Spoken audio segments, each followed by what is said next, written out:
if you are wanting like some big thing to be happening, but you're having a lunation in your 12th house of slowing down and solitude and endings, it's just not the right time. That's what astrology helps you with. It's all about timing.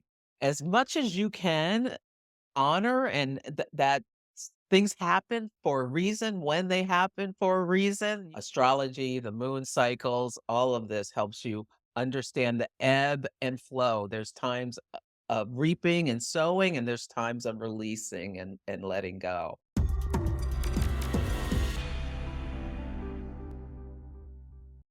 Do you ever find it challenging, especially during times of uncertainty and unexpected obstacles, to embrace the concept of divine timing? Is maintaining consistent daily spiritual practices challenging for you, especially when life gets really busy? Do you ever have a hard time staying grounded when things are really chaotic around you? If you answered yes to any of the above, this episode is for you. Today, we are going to be talking about practical, easy ways you can use astrology to help you strike a better balance between your spiritual pursuits and your practical responsibilities. Hello, Astrology Hub family. It's Amanda here, and I'm thrilled to welcome you back to another episode of the Astrology Hub podcast. I'm here with Celeste Brooks, our upcoming Inner Circle Expand guidess, who is not only a renowned astrologer, but a true moon devotee who helps you bring the heavens down to earth in the most practical and enchanting ways. Inner Circle Expand members, you get to look forward to having Celeste be our teacher and guide for Taurus season, starting on May 2nd. She'll be leading the new and full moon forecast and teaching a mastery class about secondary progressions. What are they and how to use them for predictions? She'll be in the community answering your questions and interacting with all of you. And if you're not yet an Inner Circle member and you're considering joining, we are about to announce a promotional period that we have just 2 times a year. So stay tuned. More to come on this soon. And today's conversation couldn't be timelier because we're right in the heart of what astrologers call the eclipse portal, a period brimming with accelerated change and potential.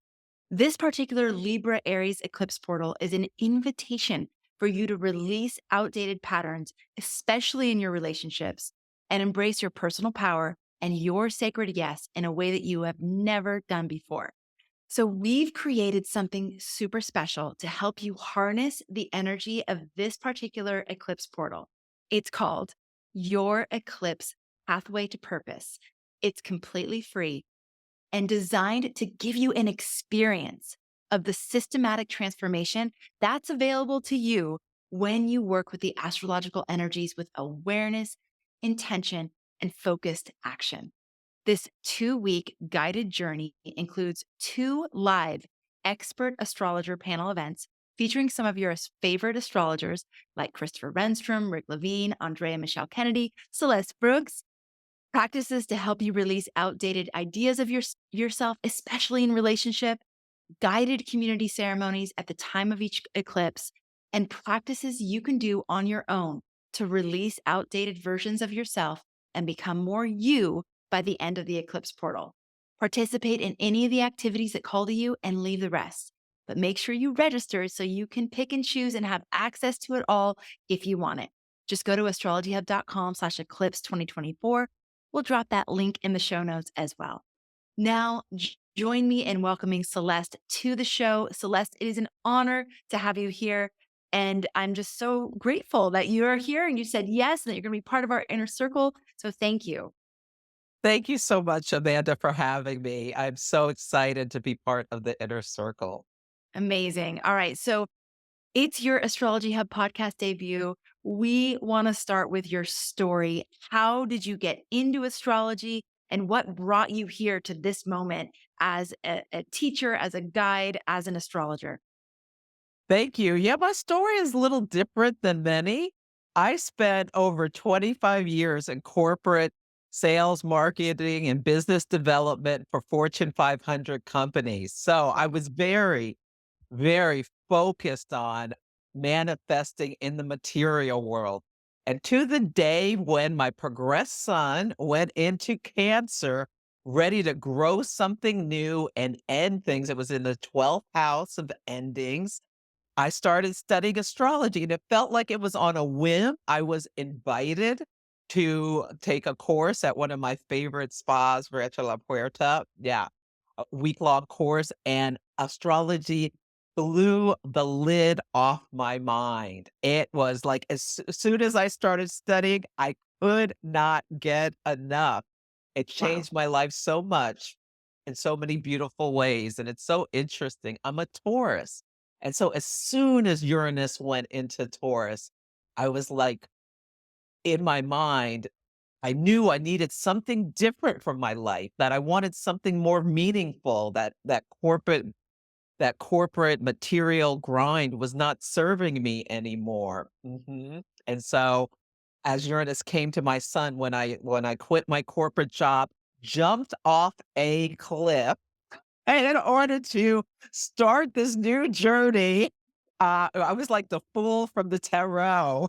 And Yes. yeah, that's what Uranus does. Uranus awakens us to possibilities we never even thought could be possible and gives us like some kind of confidence as well. Jupiter was also squaring my son Saturn at the same time. So yeah, so I started studying. I couldn't get enough, and then I was doing my dual corporate and my astrology career, but I decided to just go for it.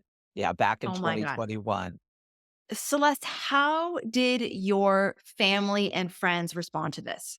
I was really concerned about that, and people, for the most part, have been really supportive. I mean, some people look at me like I'm crazy, and I'm sure lots of people think I'm completely insane. I've even questioned my sanity at times.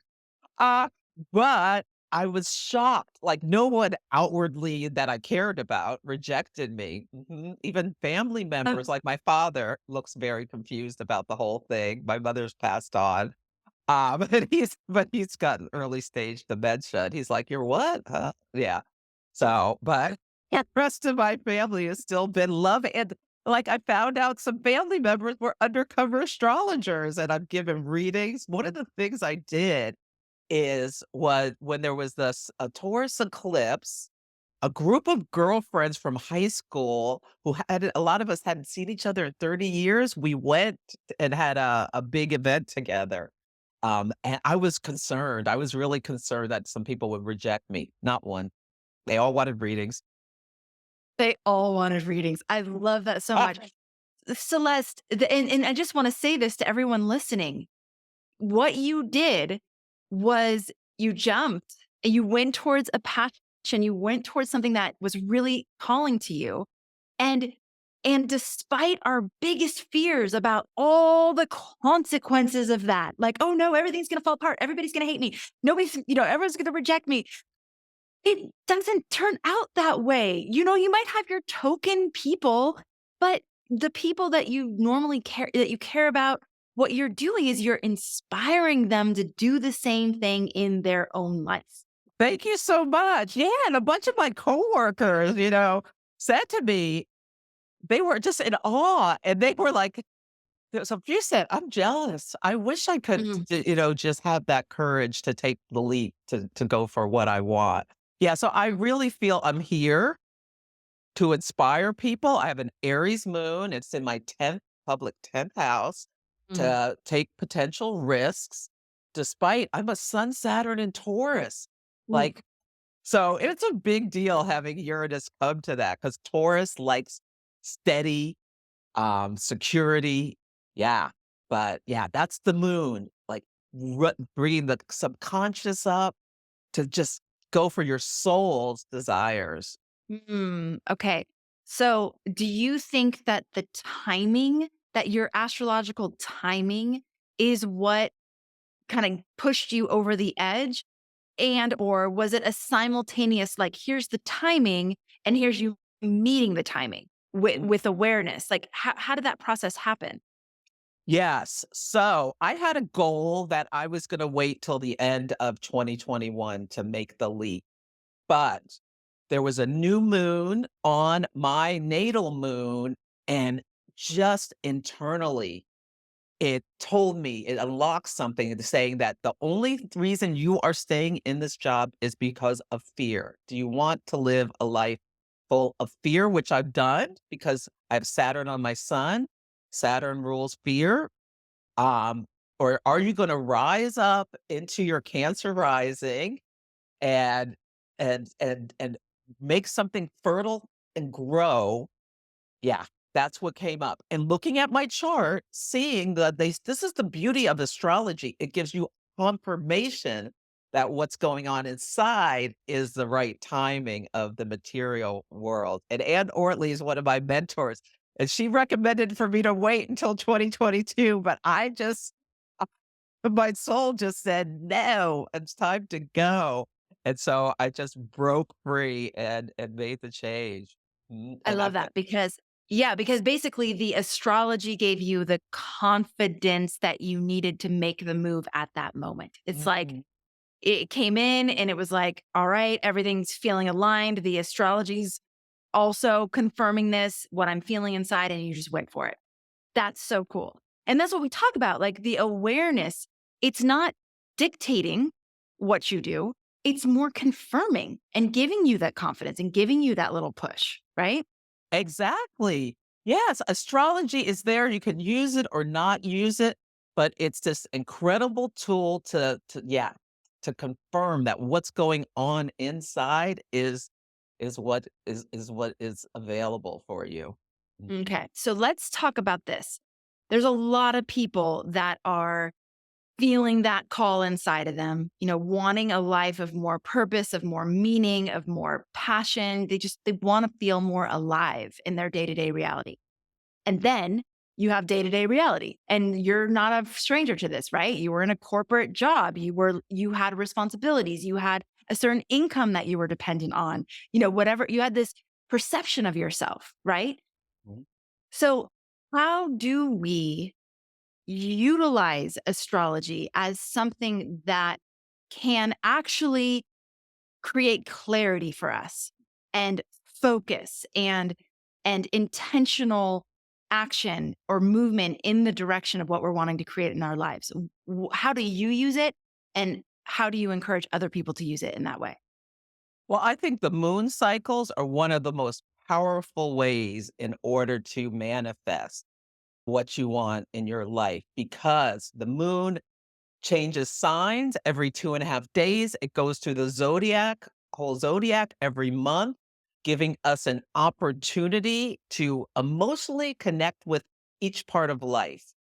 But when there's a new moon, we have a new moon typically in a different sign each month in a different house in our chart that encompasses all of life. So we can use it to set intentions in bite-sized pieces. This is what I did with because it can be overwhelming to make this big change.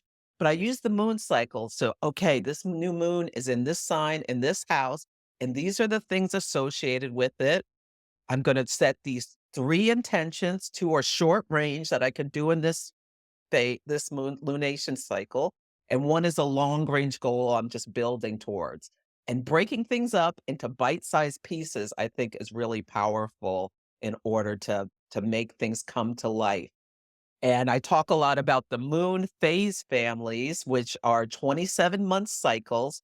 So there'll be a new moon that seeds something. 9 months later, there'll be a first quarter moon where the moon is in the same part of your chart, activating that same house, that same energy. It's called lunar gestational cycles. Dietrich Pessin is this amazing astrologer who noticed these. And oftentimes there'll be a pivot or something about the same story that was seeded back then. 9 months later, 18 months after that, there'll be a full moon with the moon being activated. And 9 months after that, at the 7-month point, there'll be a last quarter moon. So this 27-month cycles can really help you with long range goals, and the planning and breaking things up to bring what you want into your life.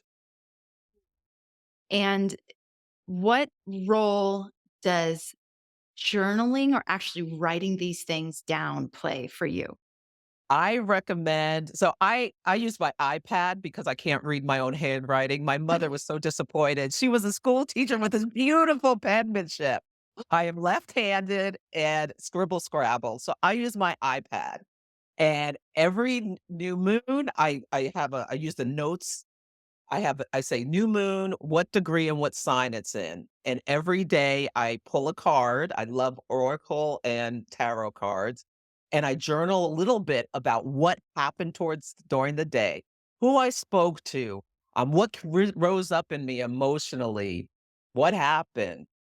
And then the card stimulates me to think about, well, how is this going to show up in my life? And then the next week, I start a new tab with first quarter moon at what degree, da da da, and then full moon and last quarter moon. So this makes it easy for me to go back to the cycles that correlate with the degrees and yeah, and see what happened back then, what was seeded, and where is it now. So yeah, journaling is hugely important for me. Huge, huge. I mean, even just to be able to recognize the blind spots, right? The storylines that we find ourselves circling around in. It's like, oh, this was happening then. It had a different costume, different characters. Like the story looks a little different, but it's the same underlying theme. And I know because of the astrology that I need to I need to deal with this. I need to look at it. I need to respond differently than I did before, right? Yeah, when things come round and round, when things come back up again to our conscious attention, we have the opportunity to take a different path or Yeah. do the same cycle again and feel the same ways later. Yeah. I mean, we have the choice, right? We can just stay stuck in the loop. But if we're ready to exit, it can be so helpful that visibility of like, oh, I can see this blind spot. I can see this pattern. And to me, that's one of the biggest gifts of astrology is like, we are living in patterns. We may as well be aware of them so we can actually start to make different choices.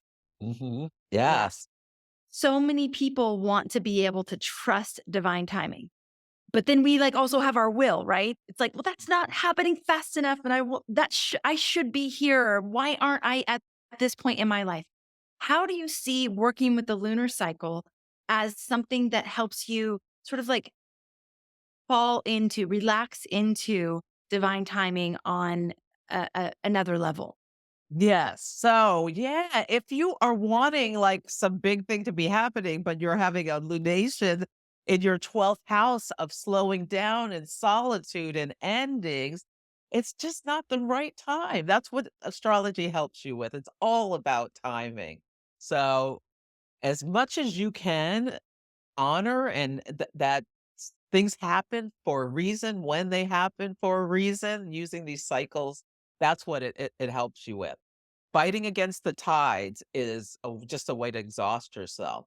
Astrology, the moon cycles, all of this helps you understand the ebb and flow. There's times of reaping and sowing, and there's times of releasing and letting go. Hey there, beautiful souls. Are you feeling stuck in a rut, yearning for something more?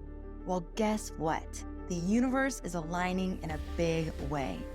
The rare Aries Libra eclipse portal is open, and let me tell you, this is not your average cosmic event. We're talking 18 years in the making, brimming with potential for monumental shifts in your life. Scared? Excited? A little of both? That's completely normal. But remember, the eclipse energy is here to empower you. So are you ready to answer the hero's call? Join me and 10 incredible astrologers on a free, life-changing 2-week journey called Your Eclipse Pathway to Purpose.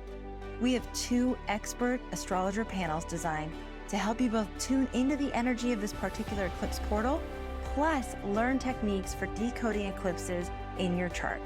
We'll come together for meditations at the actual eclipse moments, and we'll share astrologically aligned practices you can use to harness the energy of these 2 weeks. Don't wait. This opportunity won't come again for a decade. Registration is open. Just go to astrologyhub.com/eclipse portal to save your free spot now. See you there.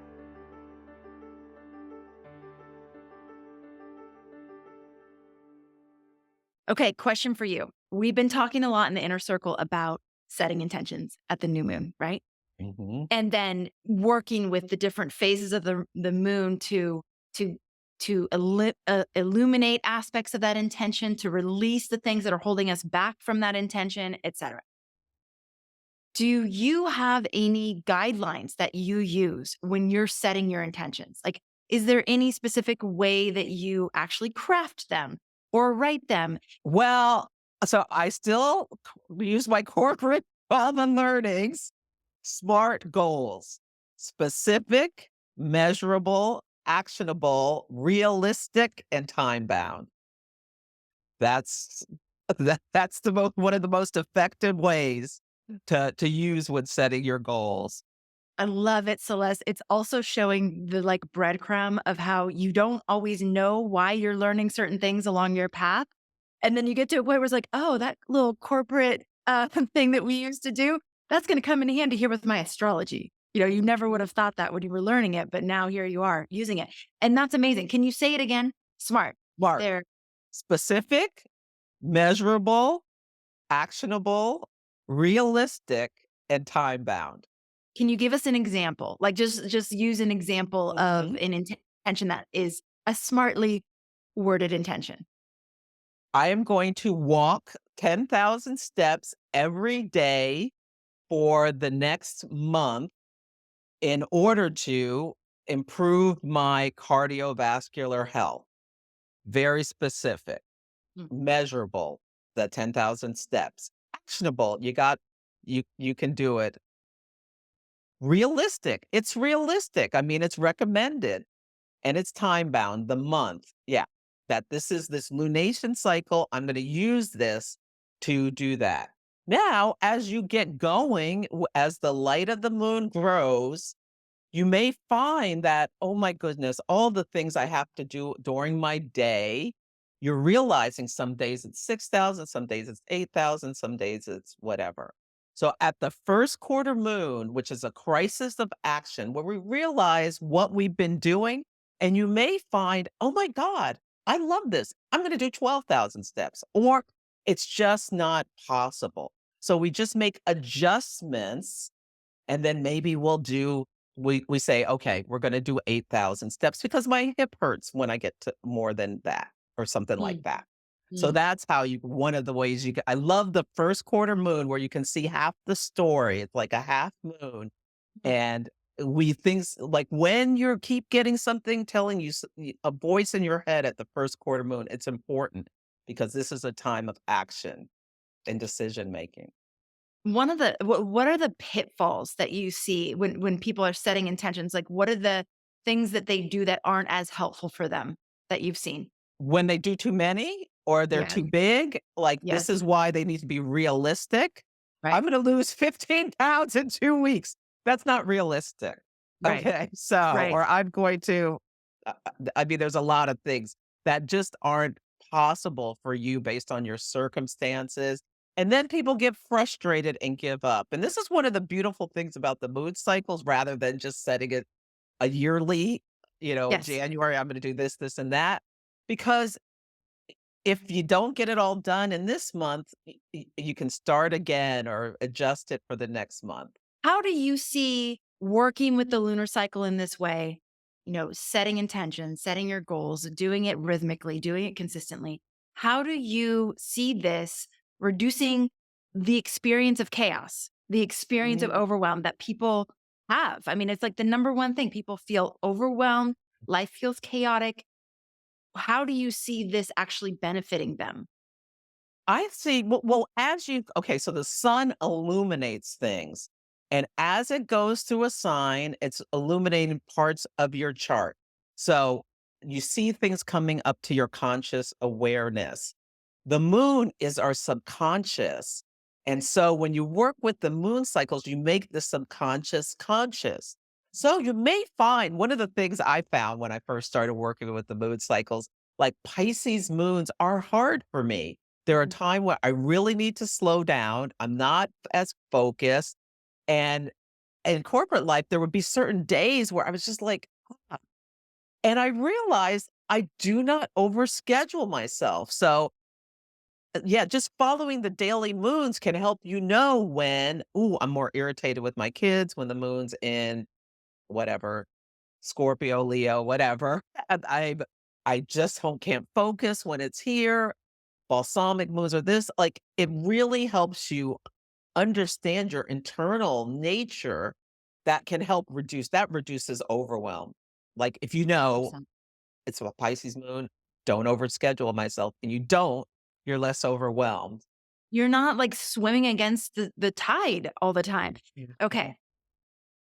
So, in terms of spiritual practices, using the lunar cycle as something that helps us have those spiritual practices on a more consistent basis, more integrated into our life because everyone's busy. They're doing Mm. many, many things. How do you see working with the lunar cycle actually help you with that? Your spiritual practices, your spiritual growth, becoming more of who you are on a daily basis. Yes, so when you work with the moon cycles, you make the subconscious conscious, so you learn more about yourself. I highly recommend just even if it's 10 minutes, stopping, contemplating, journaling. I love to bring in all the elements, fire, air, earth, and water at the new moon. Even if it's just like light a candle, I keep it really simple. Yeah, Yeah. it's just helped me be more loving towards myself. Mm. Do you find that there's a ripple effect? Like the more loving you are with yourself, are you more capable of doing that with other people? Oh, yeah. Oh my God, yes. Yeah, self-compassion as well as compassion for other people is something that, understanding people's moons can help you with. Mhm. You're going to be teaching about secondary progressions in the inner circle. Why are you choosing that? And first of all, what is that? Why are you choosing it? How do you see that it's a helpful tool for people in their astrological pursuits? Yeah, so we have our natal chart, the snapshot of the planets where we're born, when we're born, and this is our owner's manual, and it's fixed, it never changes.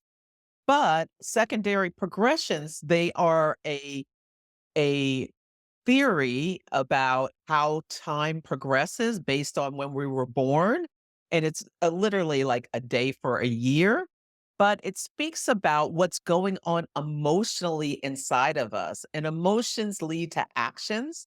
The progressed moon is one of the most important things about secondary progressions because it moves a degree a month and it changes signs around every 28 months or so. And so the moon carries the light, the progressed moon carries the light of what's important for us through the chart. And as it aspects our natal planets, as well as secondary progressed planets, transits, things come into our life because you got to feel it before you do it. And it's a wonderful timing technique that helps you know what's coming up for you. And it's amazing as the moon changes signs and houses. But there's Mhm. also the other planets. So people will learn all about how to use secondary progressions to know what's coming up for them. And Mm, setting goals, you can use it too. I love it. Celeste, how has Astrology Hub, how did we come into your life? How did the inner circle come into your life? How has that inspired your path? Yeah, so you came into my life, Amanda, when I was Googling around, and then I found Astrology Hub, and I was so impressed with it and learned so much of it. It's part of the inner circle. And when I decided to quit my corporate job, the first thing I put on my vision board was, I want to be an Astrology Hub guide. And then we met at ESAR, and you were so wonderful and warm. It was such a joy to meet you. And yeah, I told you that how much I love Astrology Hub and I'd love to be involved. Mm. And now when Venus was trying my Uranus, I got an invite to apply. And I was like so delighted. Yes, I Mm. was. Wow. Okay. Well, it's a pleasure to be here with you. Cannot wait for your inner circle month. I'm so looking forward to getting to know you better, working with you, experiencing your teachings in the inner circle. Thank you for being here on this podcast episode today. Is there anything you want to leave us with? Any sort of like, where do I start tips? I mean, aside, of course, from joining the inner circle and doing this with us in community Uh-huh. every single month, month after month. But if someone's out there and they're wanting to just like get started, where would you point them? What direction would you point them in? Well, I would say one of the best things to do is to start working with the moon, even like noticing what sign it's in and what house in your chart it's in, and like doing a little journaling. I do moon memos every time the moon's changes signs. And yeah, I recommend I love, love, love, love, love.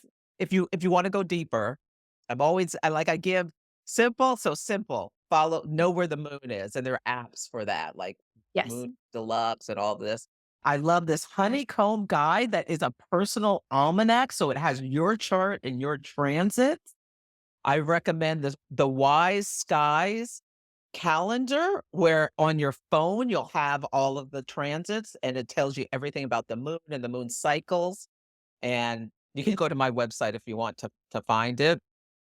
Um, those are tools. These are my tools I use every day. I use my honeycomb and I use my Wise Skies collective calendar with all of the Okay. transits. Yeah. I have something I call my golden hour. Oh, I do it as it's normally doesn't end up being an hour. Normally ends up being about 20 to 25 minutes, which is oh. about all I can do. But it's right before I go to bed. And it's a process where I say what I'm grateful for. I list everything I'm grateful for that day. I look ahead at my calendar and I schedule out the next day and just kind of sort of like pre-live the next day so I can think through some of the Mhm. potential complicating factors. Then I do 3 results that I want to experience that next day.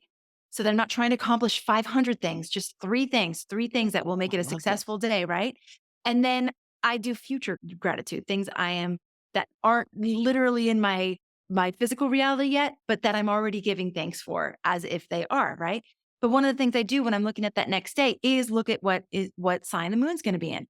What signs the moon going to be in, and just integrate that into a process that I have so that I can start to make those connections and make those correlations of like, oh, when the moon's in Cancer, I probably shouldn't overschedule myself because I don't have as much energy when that's happening.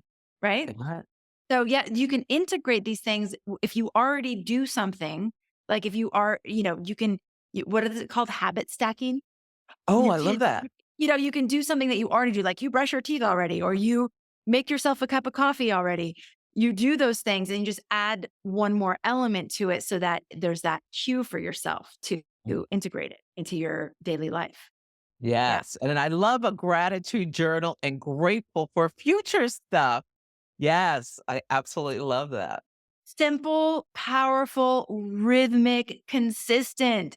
That's the thing. Astrology helps us be consistent because there's a million different things we can be doing that are great. But if you do them haphazardly and you don't do them all the time, they just don't have the same amount of potency. So Mhm. yeah, and I love Celeste. You're here, you're about the lunar cycle. Lunar cycle is one of the easiest ones to work with for all of the reasons you said, but also because you can see it. You can Mhm. track it in the sky, like you said, when it's that half half of a moon, it's half of the story. That's brilliant, you know? So Yeah. I Oh, love I it, Celeste. forgot to say, go out and look at the moon. Connect with her by by feeling her energy. Yeah. Yes. When astrologers used to say that when I was earlier on in my journey, I was like, "Huh, really? What could that actually do?" But it is actually profound. There is information coded in light, and we are receivers for that light. So when you just go out and you make that visual connection and you allow that light to reach your eyes, especially if you're holding a question, Mhm. it's amazing the amount of information that you'll receive. So yes, Celeste, I'm really glad that we didn't close out before that was shared. Mhm. Yeah. Yes. All right, my dear. Well, thank you so much for being here. Can't wait for your Taurus lunar cycle. Perfect. You're a Taurus doing our Taurus thing. But thank you for that. And thanks to all of you for being here. Thank you for being a part of our community. If you're interested in joining us in the 2-week transformational experience during this eclipse portal, highly recommend go check it out. It's free, astrologyhub.com/eclipse 2024. You're going to get to have a mini experience of what we're talking about here. Eclipses are like this super potent, distilled amount of time in which the phases, the experience of transformation can happen in a short amount of time, especially when you're working with it intentionally, when you're taking focused action, when you are bringing your awareness to it. It is a powerful portal of transformation. So join us. It's going to be amazing. We have panels with astrologers. We have different events planned for you. You don't have to do all of it. Whatever you can do will be great. And we would just love to have the experience with you. So we'll see you soon. Celeste, thank you for being here. And we'll catch you all on the next episode. Thank you, Amanda. This has been so wonderful, and I encourage everyone to come and join the inner circle. Awesome, Celeste. Thank you. All right. Take care, everybody. We will see you soon.